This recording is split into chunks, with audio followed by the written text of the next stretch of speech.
In this week's episode of Berserk, Guts gets a brand new party member in the form of the superpowered witch Shirkei, and all of his other party members get some brand new spiritual weapons, which are going to be very instrumental in kicking all sorts of troll ass.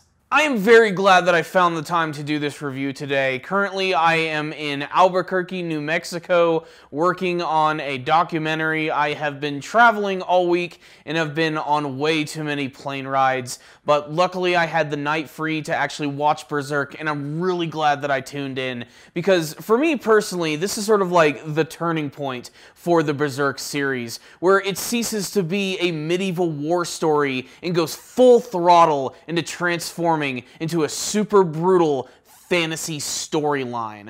What I also really loved about this one is that it gave us a chance to breathe a little bit. Just like the actual environment, the ancient tree where Flora and Shirkei live, it actually makes you feel really calm and collected because we don't have to worry about being constantly killed and raped by demons 24/7. Although, don't worry my friends, that is going to be coming in the next couple of episodes. But most importantly, what I loved about this episode is that it's actually expanding on the various different worlds of Berserk, the different realms or universes, if you will. Places such as the spiritual realm, or even the interstice, where characters like Guts and Casca are, which is sort of in between the real world and the spiritual realm. They also sort of started getting a little bit into the actual origins of the God Hand, which, even according to the ancient witch Flora, they're still a complete and utter mystery. No one really knows why they exist in the first place. All that's really known is that they were originally humans who came across a crimson behelit and became these creepy angel-like gods with extreme power, although they're not able to go into the real world. That is, until Griffith decided to come into town and materialize his weird, freaky self in the world so that he could claim his brand new kingdom. What I think I also love most about this episode is just all of the weird glances you get from Flora and Guts. You can see that Guts doesn't really sort of fully trust her, even as they're leaving and they've been giving all of these like special weapons which are going to help them take down all of these freaky monsters. He's not completely trusting of her, and honestly, you can't really blame Guts. He's been screwed over by a lot of people in the past. But I do love that he finally starts to get some answers as to how he can actually find the God Hand, how he can take them down, and despite the fact that he's going on a bloody rampage, Flora is still happy to help out. And you're kind of asking yourself throughout the episode, why is that even in the first place? And you find out at the very end of the episode when we learn that Flora is actually very good friends with the mysterious Skull Knight, who makes another great appearance in this episode, despite the fact that he barely has any dialogue. He, along with Flora, I honestly think are some of the foundations for the origins of the Berserk world, to see where it's actually come from. And, you know, the Skull Knight has already sort of been like, what could happen to Guts if he goes like fully down that path? Although, according to Flora, he still does seem to have some sort of human heart within him. But one of the most important things about this episode is that Guts' party gets some brand new weapons, and they're infused with all sorts of really cool spiritual magic. I think my favorite absolutely has to be Serpico's. He gets a brand new cloak which manages to freely fly by itself thanks to some wind spirits called sylphs, but he also gets this really kick-ass wind sword, which essentially is a giant eagle's feather, and while it doesn't look as intimidating as, say, a typical bladed weapon, it has some incredibly powerful abilities to shoot these incredibly sharp wind blasts, which can just sort of cut through just about anything. This is going to come in handy when they run into these hordes of trolls later on. Even Isidro ends up getting a pretty kick-ass weapon, which is this fire dagger, and it takes the form of this small little dagger which is surrounded by all of these fire spirits which are called salamanders. And I absolutely love the visuals of these weapons in this episode. Seeing it in the manga form, you basically get to see the outlines of these pixie-looking elf creatures which are constantly sort of floating around the weapons, but getting to actually see it in motion with the color is honestly kind of eerily beautiful. I really freaking love it. I also love that Isidro manages to test out his weapon by just stabbing it right into a wooden table.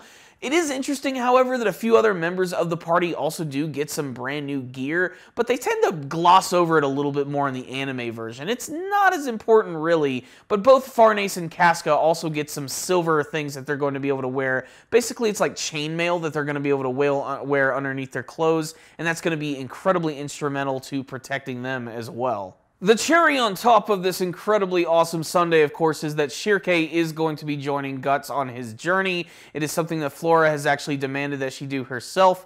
This is going to be instrumental in her becoming an incredibly powerful mage, and honestly, I think she adds a lot to the group. I especially love her interactions with Isidro, considering that the two characters are very close in age, and there's going to be a lot of bickering between them, but honestly, I like it. And despite the fact that Guts might even seem that he's a little annoyed by the fact that all of these people have been joining him, you also have a sense that he's starting to relax just a little bit more. Also, it was probably just very therapeutic for him to be able to hang out in a place and have like a good night's sleep. That's what's so important about Flora's place, is that it's actually protected from all of these demons thanks to these like weird wards and amulets that she has, which actually surrounds her entire tree, and that makes it so pretty much nothing evil can make it in, but it also makes it so that humans can't really find out where she is, unless of course she decides to invite them in. And of course, she was waiting for those with the brand to arrive, which is why she was more than happy to actually help out Guts.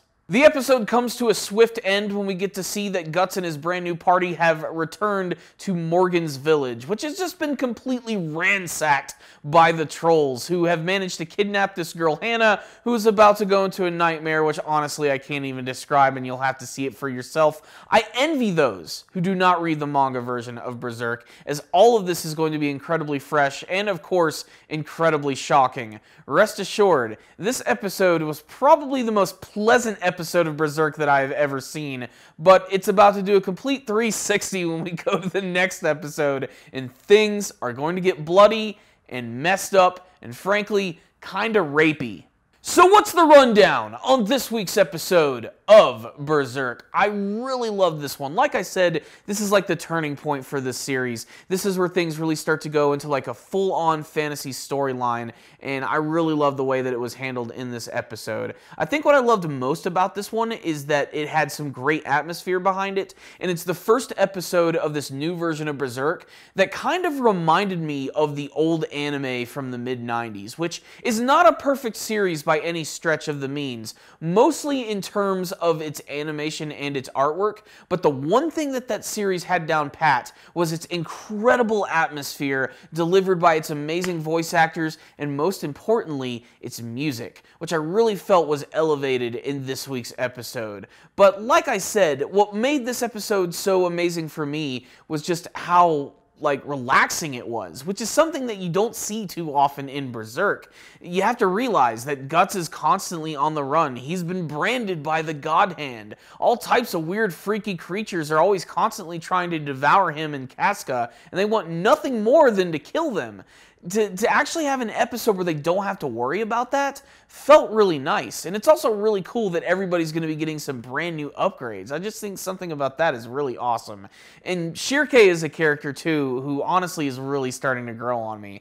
I never really cared for her that much in the manga version, but actually getting a voice actor and seeing her goofy expressions with Isidro honestly just adds so much levity to this series, which is just mired in darkness. And it's definitely about to go into that direction in the next episode. It also helps that I think a lot of the art direction in this episode looked a lot better than the previous ones. Yes, there's still CG, and yes, some of the characters look like freaking Muppets with Down syndrome, but there are still moments that I honestly think do benefit from the unique art style of this series. The fact that you can have a lot of really crazy things going on at once when characters are having conversations. There's a lot of little scenes in this episode that you're gonna miss if you're not actually paying attention to them. Like Puck actually arguing with that one female elf while everyone's having this really serious conversation where they're trying to fight over some food, and Casca comes in and snatches it for herself.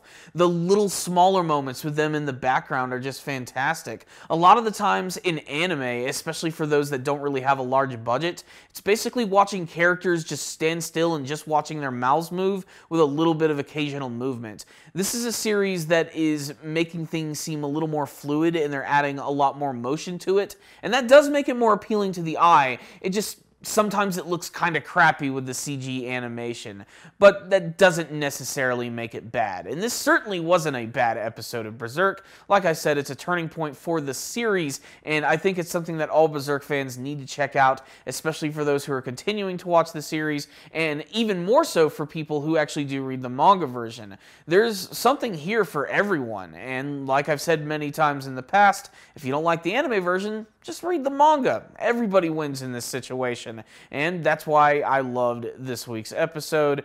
I don't think it was a perfect one. I do wish they could have gotten a little further in the storyline. There were a few moments that I think were dragged out a little bit, in particular the first half of the episode, which rehashed a few of the moments from last week, but for the most part, I thought this was a pretty solid viewing experience, which is why I'm going to give this week's episode a 4 out of 5. Check it out, Berserk fans. I would love to hear your thoughts about this week's episode, and you can tell me in the comment section below. What did you think about this week's episode of Berserk? Did you like seeing all of the cool brand new fantasy weapons?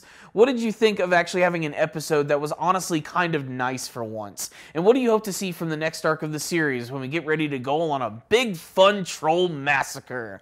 Thank you guys for watching this review. Make sure to subscribe to the channel for more anime reviews and anything Berserk related. Make sure to also leave me a comment telling me what you thought about this week's episode. I'm also down for a great conversation. I'd love to talk with you guys about this week's episode. And of course, if you like this video, please give it a thumbs up. I will see you guys next time. And as always, stay dandy, baby.